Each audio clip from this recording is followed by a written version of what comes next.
How about for men? What's the biggest mistake that they're doing when it comes to dating? And don't worry, we'll talk about women too, but in your experience so far.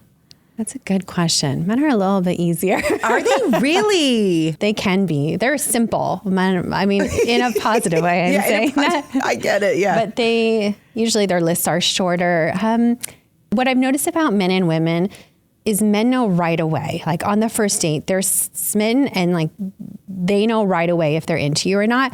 I very rarely will push a man to go on a second date if he's not interested on a first date. This is interesting. So when I look at a lot of our success stories, I'll analyze what was the original post-date feedback that we got. Almost every time the man is pretty sure. He at least is excited to go on a second or a third date, and he's so happy. The woman is typically cautious. She's not 100% in. She likes something about him, but she's not, she's a little bit concerned about this other thing, but she's willing to go out again. Wow. And then it takes a handful of dates and she's all in. So I wouldn't usually push a man to go on a second date if he wasn't super interested in the first. Because they know. Because they pretty much know.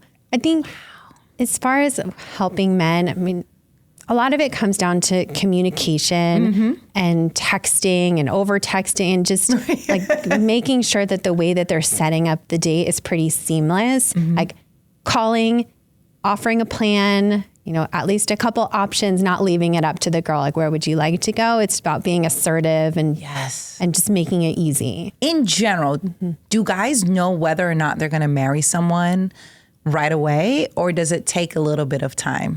So the men don't know right away, like this is the person they're going to marry, but they know if they're excited or not.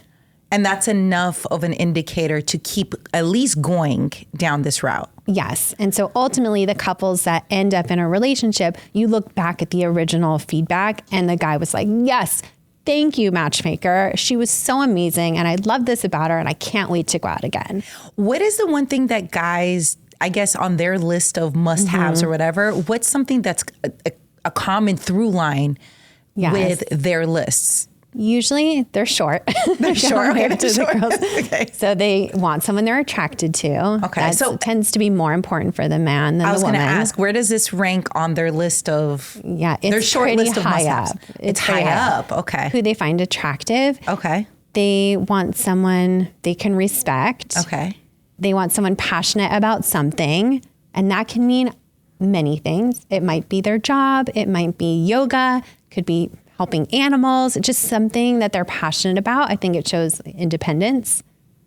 And then typically they'll ask for some personality trait, like either someone warm and nurturing or maybe someone a little fiery. Like they'll have one personality trait that they are excited about.